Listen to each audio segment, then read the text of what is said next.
guys, welcome back to my channel. Myself Prachi and होने वाली Prachi. Guys हमारे चैनल पे आपका बहुत बहुत स्वागत है। और गाइस आज की वीडियो में हम लोग डिस्कस करने वाले हैं अपना बहुत बहुत बहुत ज़्यादा इम्पोर्टेंट चैप्टर जिसका नाम है profits and gains from business and profession. Guys इसकी क्वेश्चन आंसर हम इंटरमीडिएट की बुक से सॉल्व करेंगे बिकॉज फाइनल की मैथ में क्वेश्चन अवेलेबल नहीं है। जो थोड़े बहुत क्वेश्चन इधर उधर मिक्स है मैं ट्राई करूंगी उसको कवर करने का, अदरवाइज हम लोग इंटर की पूरी बुक कवर करने वाले हैं इस वीडियो में, मतलब अभी आने वाले सारे वीडियोस में। ठीक है गाइस, तो आई होप आपको मजा आएगा। तो चलो वीडियो को स्टार्ट करते हैं, लेट्स गेट स्टार्टेड। तो गाइस चलो हम लोग scientific research section number 35 discuss करते हैं। तो गाइस साइंटिफिक रिसर्च आप क्या समझते हो? गाइस जो लोग रिसर्च करते हैं साइंटिफिकली तौर पे अपने प्रोडक्ट के लिए, अपने कंपनी के लिए, अपने बिजनेस के लिए या फिर सोशल पर्पस के लिए भी हो सकता है। तो गाइस किसी भी पर्पस से अगर आप साइंटिफिक रिसर्च करते हो तो हमारे देश का डेवलपमेंट होता है उस वजह से। इसलिए गाइस जो हमारा इनकम टैक्स डिपार्टमेंट है वो हमको छूट देता है, मतलब 100% की डिडक्शंस देता है हमको कि अगर आप इन इतने प्यारे वाले चीजों में अपना एक्सपेंस करोगे तो आपको बेनिफिट मिलेगा।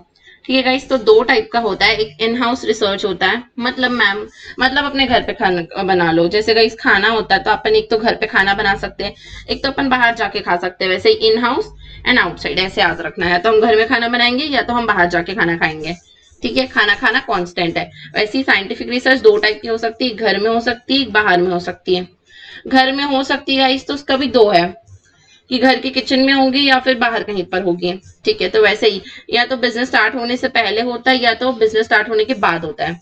ठीक है, अगर आप बिजनेस स्टार्ट होने के बाद करते हो तो आपको 100% डिडक्शन मिल जाता है, जितना भी आप खर्चा करो, चाहे आप उसमें लैंड लगा दो, चाहे उसमें आप किसी अपने साइंटिस्ट को सैलरी दो, कुछ भी हो, रेवेन्यू हो या कैपिटल हो, दोनों का आपको 100% डिडक्शन मिल जाएगा साइंटिफिक रिसर्च अगर आप घर पे करते हो तो। आफ्टर है ना, आफ्टर में।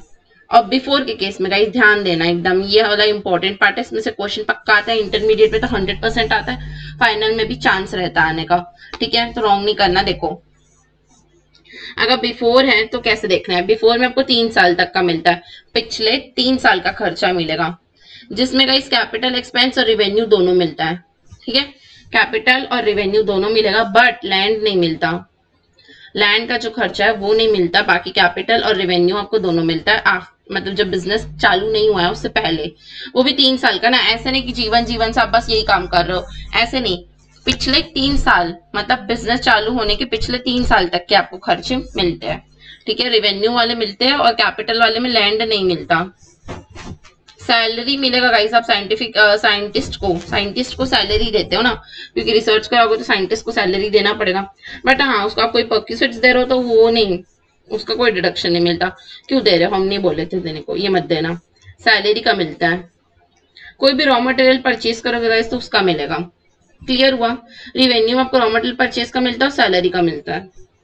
कैपिटल में आपको पूरा मिल जाता है बट लैंड का नहीं मिलता, पिछले 3 साल का मिलेगा बिफोर के केस में। ठीक है, और 100% मिल जाता है जिस साल बिजनेस स्टार्ट होता है उस साल। ठीक है, अब आउटसाइड, अगर आप आउटसाइड मतलब आप अपने घर पे नहीं कर पा रहे हो, बाहर पैसे दे रहे हो कि यहाँ पे साइंटिफिक रिसर्च करवा दो, हम अपने घर पे नहीं कर पा रहे हैं, तो आप पैसे दोगे तो किसको दोगे? देखो, या तो साइंटिफिक पर्पस से दोगे या तो सोशल पर्पस से दोगे। ठीक है, साइंटिफिक से देते हो तो आप इंडियन कंपनी को दोगे या कोई लैब्स को दोगे, यूनिवर्सिटीज को दोगे, तो उसका आपको 100% डिडक्शन मिल जाता है। सोशल सर्विस में social research association, university, college को दोगे तो मिलता है गाइस 100% डिडक्शन, सब में मिल जाएगा। एक टाइम था गाइस जब नहीं मिलता था इतना ज्यादा, बट अब तो मिलता है ना, तो अब अपन इंजॉय करेंगे।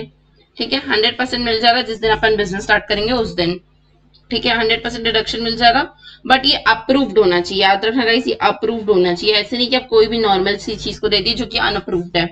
अप्रूवल लेना एकदम मैंडेटरी, अदरवाइज डिडक्शन नहीं मिलता। ठीक है, आई होप गाइस आपको सेक्शन 35 साइंटिफिक रिसर्च अच्छे से क्लियर हो गया होगा। अब आगे बढ़ते हैं।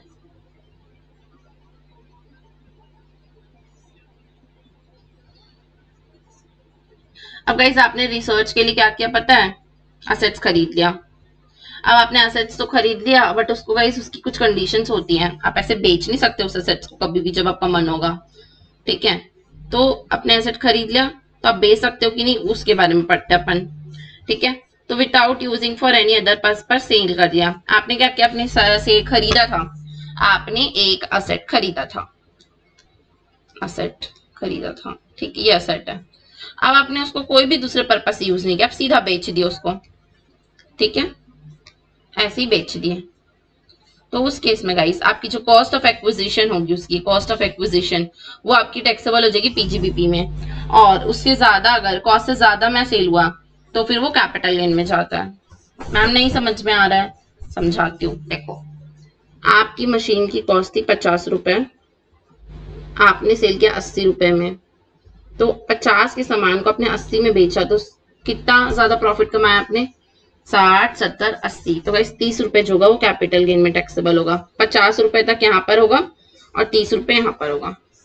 ठीक है, अब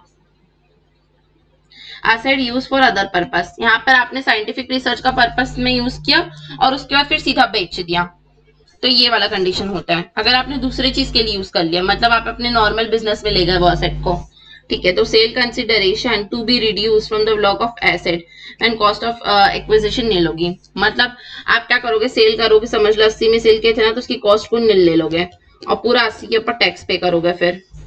ठीक है, at a time of conversion from scientific research approved, मतलब साइंटिफिक रिसर्च अप्रूव्ड एसेट को आपने नॉर्मल बिजनेस में ले जाने का जुर्म किया है, तो उस केस में आपको कॉस्ट ऑफ एक्विजिशन जीरो लेना है, और पूरे 100% टैक्सेबल हो जाएगा सेल कंसिडरेशन।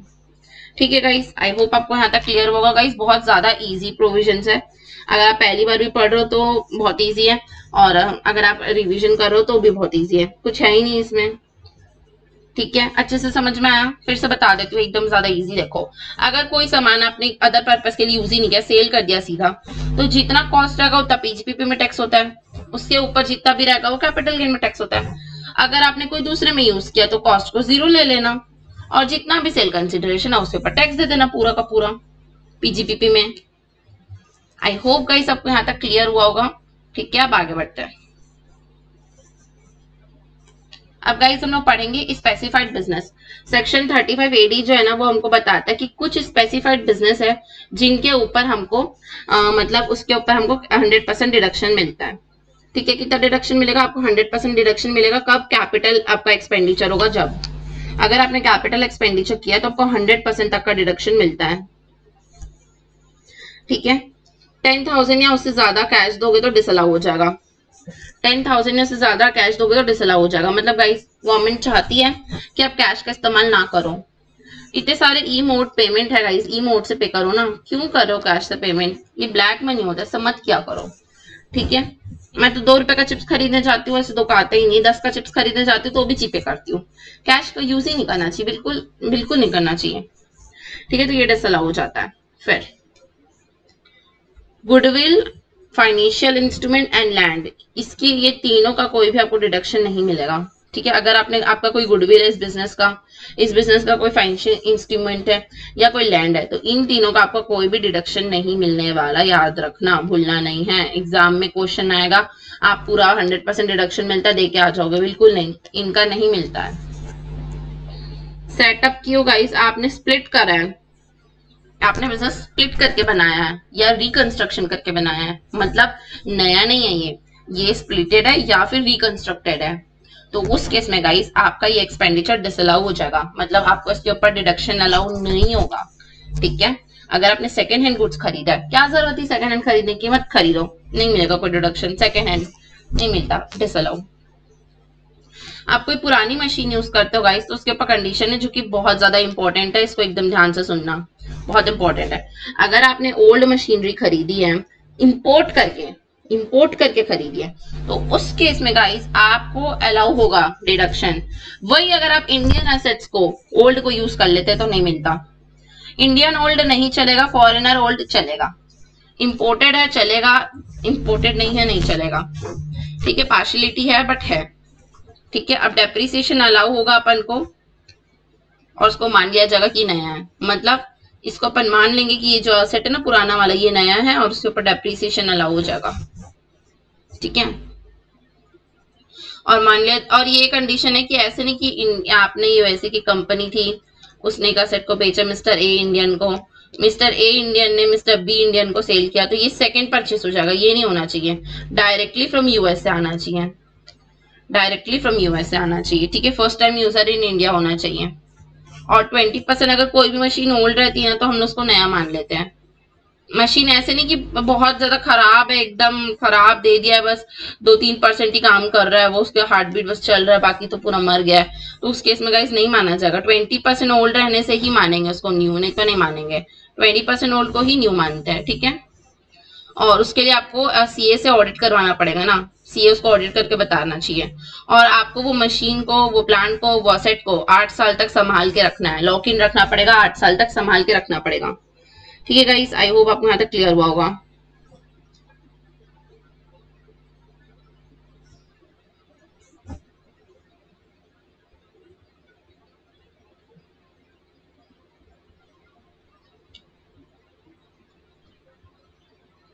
नेक्स्ट टॉपिक देखते हैं, consequences of asset not use for specified business. मतलब मैम, मतलब गाइस आपने यहाँ पे खरीदा ना, यहाँ पर आपने एसेट खरीदा जो कि लॉक इन करना था आपको 8 साल के लिए, आपने क्या किया, नहीं यूज कर रहे हो, यहाँ पे यूज नहीं कर रहे हो, ये एसेट जलाए थे उसको नहीं यूज कर रहे हो, यहाँ पर आप नॉर्मल बिजनेस में ले गए, अपने नॉर्मल बिजनेस में यूज कर रहे हो, तो उस केस में गाइस इसको आप इनकम मान लोगे, क्योंकि आपने 8 साल वाली लिमिट तोड़ी ना, आपने हमारी बात नहीं मानी ना, तो आपका जो स्पेसिफाइड बिजनेस की कंडीशन आपने फुलफिल नहीं की ना, तो अब हम लोग क्या करेंगे, इसको स्पेसिफाइड बिजनेस को नहीं मानते हुए इसके ऊपर पूरा 100% इनकम मान लेंगे, उसको आपके 100% इनकम मानेंगे और अब आपको उसके ऊपर टैक्स पे करना पड़ेगा, ठीक है। सिर्फ और सिर्फ उसके ऊपर नोशनल डेप्रिसिएशन मिल जाएगा, क्योंकि मैं आपको बता रही थी कि अगर आपने स्पेसिफाइड बिजनेस का असेट को सेल कर दिया ना और आपने ये 8 ईयर की कंडीशन फुलफिल नहीं की है, तो आपको कोई भी डिडक्शन जो भी अभी तक आपको मिला है कुछ भी आपको नहीं मिलने वाला और आपकी पूरी 100% इनकम मान ली जाएगी, ठीक है। आपको नोशनल डेप्रिसिएशन मिल जाएगा, बिकॉज गाइस आपको याद रखना कि 35 सेक्शन जो अपन पढ़ रहे हैं अभी, ठीक है, 35 एडी का जो सेक्शन है वो पढ़ रहे हैं, तो उस केस में गाइस डेप्रिसिएशन आपको कभी भी नहीं मिलने वाला, बिकॉज गाइस आप कॉमन सेंस लगाओ। क्यों नहीं मिलता मैम, कॉमन सेंस गाइस, कोई मशीन है उसका 100% आपको बोल रहे कि डिडक्शन ले लो, इसको गाइस डेप्रिसिएशन को क्या बोलते हैं, धीरे धीरे धीरे धीरे इसको लेना, इस 100% को जब धीरे धीरे लेते हैं अपन तो उसको डेप्रिसिएशन कहते हैं। अब जब आप एक बार में पूरा ले चुके हो तो क्यों आधा आधा आधा आधा लेना, इसलिए डेप्रिसिएशन कभी भी अलाउड नहीं होता है सेक्शन में, यहाँ पर भी अलाउड नहीं होगा गाइस, ठीक है, याद रखना। वहां पर मैं बोली थी जरूर, बट यहाँ पर भी डेप्रिसिएशन अलाउड नहीं होता, वहां पे गलती हो गई थी, ठीक है, याद रखना। ओल्ड मशीन को हम लोग जब इंपोर्ट करके लाएंगे तो उसको नया मान लेंगे, डीम्ड न्यू आएगा, बट डेप्रिसिएशन नहीं मिलता, ठीक है। ये सेक्शन में ही डेप्रिसिएशन कभी नहीं मिलता। इस सेक्शन का उल्लंघन करके जब आप सेल कर दोगे ना तो उसको इनकम मान लेंगे, और जब इनकम मानेंगे तब नोशनल डेप्रिसिएशन आपको देंगे, तब आप ले सकते हो, क्योंकि आप 8 साल की जैसे आप कंडीशन तोड़े वैसे आप सेक्शन से बाहर आ जाओगे, और जैसे ही बाहर आए आप डेप्रिसिएशन ले सकते हो फिर। क्लियर हुआ। एक्सेप्शन है गाइस, अगर आपकी इंडस्ट्री सीक हो गई है तो उस केस पे आपके ऊपर ये सेक्शन एप्लीकेबल नहीं होता, आप ये 4 साल 2 साल 1 साल कभी भी यूज कर सकते हो इसको, अगर आपकी कंपनी सिक है तो, ठीक है। अब कुछ इंपॉर्टेंट पॉइंट्स देख लेते हैं गाइस अपन। पहला पॉइंट ये कि अगर आपका असेट ट्रांसफर हो जाता है, आपका 35 एडी का जो अभी अपन पढ़े जो सेक्शन, वो सेक्शन से अगर आपका असेट ट्रांसफर हो जाता है न्यू या फिर कोई भी नॉर्मल बिजनेस में आपके, तो उस केस में गाइस उसकी WDV 0 मानी जाएगी, बिकॉज गाइस आप इसका 100% डिडक्शन ले चुके हो, तब इसका WDV 0 हो चुका है। अब अगर कोई भी रिकवरी होती है, समझ लो आपने एसेट बेचा, 35 एडी का एसेट बेचा और आपको कोई रिकवरी हो रही, कोई पैसे मिल रहे हैं, ठीक है, तो वो अगर आपने रद्दी में बेचा तो भी रद्दी वाला भी 10-15 रुपए देके ही जाता है, तो स्क्रैप सेल भी अगर हुई तो कुछ भी आपको ऑन होगा तो वो सारा आपका बिजनेस इनकम मान लिया जाएगा, ठीक है गाइस, ध्यान रखना। देन अगर कोई भी आपका बिजनेस में लॉस होता है या फिर कुछ भी कैरी फॉरवर्ड होता है तो वो सब आपका बिजनेस माने आ जाता है, बिजनेस की इनकम मान ली जाती है अगर कैरी फॉरवर्ड लॉसेस होता है तो, ठीक है। और आप उसको पीजी, मतलब कहना चाहती हूँ मैं कि आप इस बिजनेस में अगर आपको कोई भी लॉस हो रहा है ना तो आप उसको सेट ऑफ कैरी फॉरवर्ड कर सकते हो। कितने साल तक करेंगे मैम? 4 साल तक कर सकते हो बेबी, ठीक है। तो आप कितने साल तक कर सकते हो? 4 साल तक इसको कैरी फॉरवर्ड सेट ऑफ कर सकते हो, इसके लॉसेस को, ठीक है गाइस। अगर आपने कोई भी ट्रांसफर किया है तो उस केस में वो डीम्ड ओनर मान लिया जाएगा, ठीक है।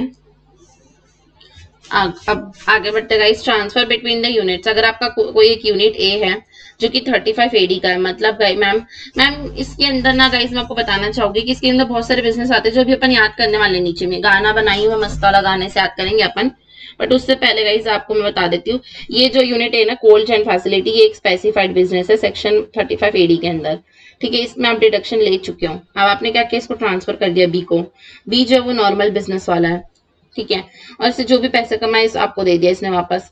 तो उस केस में गाइस डिडक्शन जो मिलेगा ना आपको, तो कितना मिलेगा, ट्रांसफर जितने में भी किया हो आप, जितने रुपए में भी ट्रांसफर किया हो वो पूरा आपका मार्केट प्राइस मान लिया जाएगा और उतने का आपको डिडक्शन मिलेगा। ठीक है गाइस, आई होप आपको यहाँ तक क्लियर हुआ होगा। अब गाइस आगे पढ़ते हैं अपन क्रॉस कंट्री पाइपलाइंस। गाइस ये भी एक 35 एडी का सेक्शन है, ठीक है, 35 एडी में अपन अभी पढ़ेंगे नीचे में। क्रॉस कंट्री पाइपलाइन अगर आप बिछाते हो गाइस तो वो इंडिया में होना चाहिए। 100% आपको सेल्फ यूज नहीं करना है, बट एटलीस्ट कितना यूज करना है, एटलीस्ट आपको इतना यूज करना है कि नेचुरल गैस में आप 1/3 यूज कर रहे होगे और पेट्रोल में आप 1/4 कर रहे होगे यूज। ठीक है, मतलब सेल्फ यूज करोगे ही आप पूरा, बट थोड़ा सा पोर्शन समाज सेवा के लिए डाल दो, सेक्शन ये चाहता है। मतलब 1/3 और 1/4 जो रहेगा वो समाज सेवा के लिए जनरली आपको छोड़ना पड़ेगा। बाकी आप बाकी का 2/3 और 3/4 बाकी का आप यूज कर सकते हो खुद, बट जो 1/3 और 1/4 रहेगा वो आपको समाज सेवा के लिए एट जनरली छोड़ना पड़ेगा नेचुरल गैस में और पेट्रोल प्रोडक्ट में। ठीक है गाइस, आई होप आपको समझ में आया होगा। ये एमसीक्यूज में क्वेश्चन आ सकता है कि नेचुरल गैस के केस में आपको जनरली कितना छोड़ना है, तो आपको याद होना चाहिए कि 1/3, पेट्रोल में कितना 1/4, ठीक, समाज सेवा के लिए। अब गाइस हम लोग गाने के थ्रू याद कर लेते हैं ये कितना प्यारा डायग्राम जो मैंने आप लोग के लिए बनाया है। ये गाइस ये बहुत सारे बिजनेस है, इसमें मैं आपको हाईलाइट करवाती हूँ कि कौन कौन से बिजनेस के नाम है, एंड देन हम लोग सबको लर्न करने वाले हैं। सबसे पहले गाइस हमारा कोल्ड चेन फैसिलिटी एक नाम है बिजनेस का, ठीक है, फिर वेयर हाउसिंग फैसिलिटी दूसरा नाम है, गैस पाइपलाइन ऑयल पाइपलाइंस ये तीसरा नाम है, slump sale and affordable housing चौथा नाम है, हॉस्पिटल पांचवा नाम है, होटल छठवां नाम है, वो भी 3 स्टार, 1 स्टार 2 स्टार 3 स्टार, ठीक है। फिर फर्टिलाइजर एक है, बी कीपिंग दूसरा है, आईसीडी और सीएफएस ये चौथा पांचवा है, मतलब काउंटिंग कर लो आप जितना भी है, बट ये सब नाम को मैं पहले अलग मेंशन कर रही हूँ, एंड देन मैं आपको कहानी सुनाऊंगी जिससे आपको पूरी चीजें याद हो जाएगी। ठीक है, फिर सेमीकंडक्टर ये और एक दूसरा नाम है, सिलेरी पाइपलाइन ये एक और बिजनेस का नाम है, और इंफ्रास्ट्रक्चर देन अलग एक बिजनेस का नाम है। तो वैसे सारे बिजनेसेस का नाम है। अब अपन इसको एक कहानी के थ्रू याद करते हैं। एक बार क्या होता है ना कि मुझे कोल्ड हो जाता है, मुझे जब कोल्ड हो जाता है तो फिर भी मैं सोचती हूँ नहीं मेरे को ऑफिस तो जाना ही है, और ऑफिस में तो मेरे को काम करना ही है, बहुत काम है, मैं जाऊंगी। मैं ऑफिस जाती हूँ, जैसे ही मैं ऑफिस जाती हूँ ना तो मुझे खराब लगना स्टार्ट हो जाता है। ठीक है, तो वेयर हाउस जो था ना, वेयर हाउस में मुझे ऑडिट करने का काम रहता है, तो वेयर हाउस ऑडिट में जगह ही रहती हूँ मैं, तो मुझे बिल्कुल भी ठीक नहीं लगता वहां पर। तो वेयर हाउस में गाइस फिर ये देखो शुगर वाला और एग्रीकल्चर वाला अलग अलग है ना, ये दोनों भी एक एक बिजनेस है। ठीक है, तो वहां पर मैं क्या मेरा काम क्या रहता है कि शुगर का और एग्रीकल्चर का मेरे को ऑडिट करना होता है। ठीक है, तो मुझे ठीक नहीं लगता है, तो मैं देखती हूँ कि यहाँ पर अरे यार यहाँ पे क्यों नहीं ठीक लग रहा है मुझे, तो मैं देखती हूँ मेरे आसपास पूरा गैस और ऑयल की पाइपलाइंस पीछे रहती हैं, उस वजह से वहां पर स्मेल आती रहती है, तो मुझे अच्छा नहीं लगता। फिर मैं ऑफिस से निकल जाती हूँ और फिर मैं सोचती हूँ मेरे को घर जाना चाहिए, अपने दिमाग में घर के बारे में सोचते रहती हूँ, घर जाना है घर जाना है। जैसे मैं घर जाते रहती हूँ मेरे को बहुत चक्कर आते हैं, और फिर मैं सोचती हूँ चलो छोड़ो हॉस्पिटल ही चल जाती हूँ। फिर मैं हॉस्पिटल में बहुत समय तक आराम करने के बाद वहां का खाना खा खा के बोर हो जाती हूँ। तो मैं बोर होने का सोचती हूँ इतने दिन से अच्छा खाना नहीं खाया मैंने, चलो मैं होटल चल जाती हूँ। तो मैं आराम से 3 स्टार होटल जाती हूँ और आराम से वहां पे आराम करते रहती हूँ। तो एक दिन क्या होता है कि मैं आराम करते करके खिड़की से बाहर देखते रहती हूँ। तो जब मैं खिड़की से बाहर देखती हूँ ना तो वो बड़ा सा वेयर हाउस रहता है, वहां पे बहुत सारे फर्टिलाइजर्स रखे रहते हैं। ठीक है, और वहाँ पे आईसीडीएस और सीएफएस दोनों रखे रहते हैं, जिसके ऊपर बहुत सारी मक्खी भिन भिन भिन भिन करते रहती है। तो वहां का ओनर जो रहता है ना वो सिलेरी पाइपलाइन से ना पानी छिड़कता है उनके ऊपर, तो सेमी कंडक्टर की तरह लोग भाग जाती है वहां से, और वहां का इंफ्रास्ट्रक्चर फिर एकदम परफेक्ट हो जाता है। तो आई होप गाइस इस सिली सी स्टोरी से आपको पूरे बिजनेसेस के नाम यूं यूं यूं यूं यूं यूं याद हो गए होंगे। आई होप गाइस आपको अच्छे से सारे नाम बिजनेसेस के आपके दिमाग में फिट हो गए होंगे, और आप अप्रिशिएट करोगे मेरी कहानी को तो थैंक यू सो मच। आप 2 बार और सुन लेना ताकि आपको भी याद हो जाए। गाइस चलो अब देखते हैं नया टॉपिक हमारा कि हम लोग एमोटाइज कैसे करते हैं टेलीकॉम लाइसेंस फी का अपना। ठीक है गाइस, टेलीकॉम जो बिजनेस चलाते हैं जैसे कि एयरटेल, जियो और बाकी एक्सेट्रा, उन लोगों को गाइस एक लाइसेंस लेना पड़ता है। ठीक है, ऐसे ऐसे मुंह उठा के नहीं जा सकते कि हमको टेलीकॉम का बिजनेस खोलना है, सब मुंह उठा के नहीं जा सकते ना। इसलिए उनको टेलीकॉम का बिजनेस करने के लिए एक ठोक लाइसेंस लेना पड़ता है जिसके लिए उनको पैसे देने पड़ते हैं। तो वही पढ़ने वाले गाइस अभी। गाइस ये वाला सेक्शन पूरा सेम रहेगा स्पेक्ट्रम के लिए। यहाँ पे टेलीकॉम है ना, यहाँ पर स्पेक्ट्रम आ जाएगा, बाकी पूरा सेम टू सेम है। ठीक है, तो ये कोई भी एसएससी कोई भी मुंह उठा कर जा सकता है लाइसेंस लेने के लिए, बिल्कुल परमिशन है उनके पास। कुछ कंडीशंस फुलफिल करनी पड़ेगी, बस वो याद कर लो, काम खत्म। क्या कंडीशन याद करनी मैम, चलो देखते हैं। आपको सबसे पहले मोटा खर्चा करना पड़ेगा गाइस। मोटा खर्चा मतलब मैम कैपिटल एक्सपेंडिचर करना पड़ेगा। ठीक है, कैपिटल एक्सपेंस करो और अपने आप को इस काबिल बना लो कि आपको फिर राइट टू ऑपरेट मिल जाए, मतलब सीधा सीधा परमिशन मिल जाए। ठीक है, फिर पेड बेसिस में आप चालू कर सकते हो अपने धंधे को। ठीक है, बिजनेस को चालू करने से पहले या बाद में कभी भी आपको डिडक्शन सिर्फ और सिर्फ कैपिटल एक्सपेंसेस का मिलेगा, ऐसा और किसी का नहीं मिल सकता। Only and only capital expenses का आपको डिडक्शन मिलेगा। अगर आपने पहले से ही सब कुछ पेमेंट कर दिया पैसे वगैरह, तो आपको उसको पूरे साल तक एमोटाइज कर देना, पूरे साल तक एमोटाइज। ठीक है, अब आप सोच रहे हो मैम आप इतने सारे प्रोविजंस पढ़ाते हो, क्वेश्चन कब बनवाओगे? तो गाइस चिंता करने की बात नहीं है, मैं सारे क्वेश्चन एक साथ बनवाऊंगी। ठीक है, इजी रहेगा आप लोग के लिए भी। ठीक है, फिर प्री कमेंसमेंट जो भी खर्चा किया होगा इस, तो जिस पल वो बिजनेस स्टार्ट होगा उस दिन से आपको डिडक्शन मिलना स्टार्ट हो जाएगा। कोई भी डेप्रिसिएशन के बारे में सोचना होगा थोड़ा सा खाओगे, बिल्कुल नहीं मिलेगा डेप्रिसिएशन। मैम क्यों नहीं मिलेगा? क्योंकि कैपिटल एक्सपेंडिचर का डिडक्शन मिल रहा है ना, तो फिर डिडक्शन जब मिल रहा है पूरा का पूरा एक साथ खाने को मिल रहा है ना 100%, तो क्यों 10-20 खाना है तुमको, एक साथ खा लो पूरा। ठीक है, फिर लाइसेंस जब आप सेल करने जाओगे, जिस दिन आप सेल करने जाओगे, ये थोड़ा इंपॉर्टेंट है, क्वेश्चन यहीं से बनता है, क्योंकि जिस दिन आप लाइसेंस को सेल करने जाओगे उस दिन आपको हो सकता है प्रॉफिट हो सकता है लॉस हो। लॉस होगा तो बिजनेस लॉस हो गया, मान लिया जाएगा। बट गाइस हमेशा हमेशा हमेशा जब भी प्रॉफिट होता है 2 कंडीशन आ जाती है।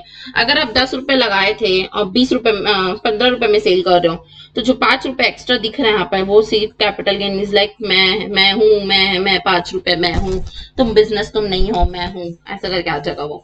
ठीक है, तो अगर आप 15 में बेचते हो कोई सामान को जो कि आपने 10 में खरीदा था, तो फिर 5 रुपए कैपिटल गेन होता है वो।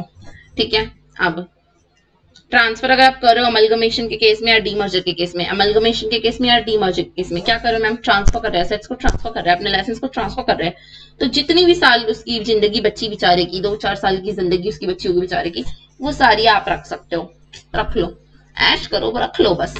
ठीक है गाइस, आई होप गाइस आपको ये कॉम्प्लिकेटेड सेक्शन एकदम इजीली समझ में आ गया होगा, क्रिस्टल क्लियर हो गया होगा। देख लो गाइस एक बार और अच्छे से, कुछ भी डाउट होगा तो you can ask me on comment section. ठीक है, इतना इजी है ना सब कुछ, फालतू में डरते रहते हैं लोग, पीजीबीपी पक्का ही क्या है इसमें, 4 तो सेक्शन है, याद कर लो बस। चलो गाइस नेक्स्ट सेक्शन में चलते हैं। Payment to associations institute. आपने कोई पेमेंट कर दिया मैम, किसको पेमेंट किया? एसोसिएशन को, किसी इंस्टीट्यूट को। काय के लिए मैम? ताकि वो लोग एग्रीकल्चर डेवलपमेंट प्रोग्राम चलाते रहे, हमारे जो ग्रामीण क्षेत्र है उसको हमको बढ़ावा देना है, उनको बढ़ावा देने के लिए ऐसे एसोसिएशन चलते रहना चाहिए। और अगर आप उसको पेमेंट कर रहे तो हम आपको सपोर्ट करेंगे, मैं मतलब गवर्नमेंट सपोर्ट करेगी, बट वो अप्रूव्ड होना चाहिए। ऐसे मुंह उठा के किसी को भी मत दे देना, अप्रूव्ड होना चाहिए पक्का से। वहां पे ग्रामीण क्षेत्र का डेवलपमेंट होना चाहिए, उसका आपको एक सर्टिफिकेट मिलना चाहिए। ऐसे नहीं कि कुछ भी कर रहे हो बस, उसका ऑब्जेक्टिव होना चाहिए कि वहां के लोगों को वो ट्रेनिंग प्रोवाइड करे, ट्रेनिंग दे वहां के लोगों को। और फिर ये नेशनल फंड्स में डाल सकते हो आप पैसा अदरवाइज। ठीक है, अगर आपने निकाल लिया अप्रूवल के बाद, नहीं, इसका मतलब ये कि अप्रूवल बाद में निकल गई, मतलब जिस दिन आपने पेमेंट किया, समझ लो आज 1/1/2001 को आपने पेमेंट किया, तब अप्रूव्ड था वो, गवर्नमेंट को मजा नहीं आ रहा था, वो एक महीने बाद उसको अनअप्रूव्ड कर दी, बोल दी इसका अप्रूवल कैंसिल। बट गाइस आपने तो पेमेंट अप्रूवल के टाइम पे किया था ना, तो खुश रहो भाई, खुश रहो, कोई बात नहीं, आपका डिडक्शन नहीं माना जाएगा। मतलब डिडक्शन आपको मिल चुका है, वो मिले रहेगा हमेशा, आपके लिए कोई भी तकलीफदायक चीजें नहीं है। बिकॉज आपको तकलीफ इसलिए नहीं होगी क्योंकि जब आपने पेमेंट किया था तब वो अप्रूव था ना, इसलिए। हो गया गाइस सेक्शन, फिर से मैं आपको हेल्प कर देती हूँ। अगर आप किसी ग्रामीण क्षेत्र को बढ़ावा देने के लिए सपोर्ट करते हो, पैसे पे करते हो, तो उसका डिडक्शन आपको 100% मिल जाएगा। कंडीशन ये है कि वो अप्रूव्ड होना चाहिए, ग्रामीण क्षेत्र का डेवलपमेंट होना चाहिए, उसका सर्टिफिकेट होना चाहिए, आप उसके ट्रेनिंग करवाने होने चाहिए, नेशनल फंड्स में पैसा डाल दो अदरवाइज। और अगर अप्रूवल विड्रॉ हो जाती है और तो उससे कोई फर्क नहीं पड़ता, आपको डिडक्शन मिलेगा ही मिलेगा, डिडक्शन डिनाई नहीं होगा। ठीक है, तो गाइस अब नेक्स्ट सेक्शन देख लेते हैं, एक्सपेंडिचर एग्रीकल्चर एक्सटेंशन प्रोजेक्ट। अगर आपका कोई कोई कोई कोई एग्रीकल्चर एक्सटेंशन प्रोजेक्ट चल रहा है, ठीक है, तो उस केस में आप 100% का डिडक्शन ले सकते हो। अगर आपने उसके ऊपर खर्चा किया कुछ भी, 100% का डिडक्शन लो, बात खत्म करो। So easy. अगर आप कोई एक्सपेंसेस कर रहे हो जिसमें आपने स्किल डेवलपमेंट करवाया, बच्चों की स्किल डेवलपमेंट, किसी का भी स्किल डेवलपमेंट करवाया और वो नोटिफाइड था, लैंड एंड बिल्डिंग नहीं आ गई, ये बहुत ज्यादा मार्क कर लो, क्वेश्चन एकदम बहुत इंपॉर्टेंट है, बहुत ज्यादा इंपॉर्टेंट है कि लैंड एंड बिल्डिंग दोनों इसमें कवर नहीं होता है, लैंड एंड बिल्डिंग दोनों इसमें कवर नहीं होता, 100% डिडक्शन मिलेगा आपको। ठीक है, नोटिफाइड स्किल डेवलपमेंट करवाओ, 100% डिडक्शन मिलता है, बट लैंड और बिल्डिंग में मत करना। तो गाइज लैंड एंड बिल्डिंग को कंसीडर नहीं करना है, बाकी आप ले सकते हो। ठीक है, तो आई होप गाइज आपको वीडियो अच्छी लगी होगी। गाइज अगर वीडियो अच्छी लगती तो प्लीज लाइक कीजिए, बहुत अच्छी लगती तो प्लीज सब्सक्राइब कीजिए, अपने फ्रेंड्स के साथ शेयर कीजिए गाइज। तो आपको मिलती हूँ मैं नेक्स्ट वीडियो में। Thank you so much for watching this video. Bye guys.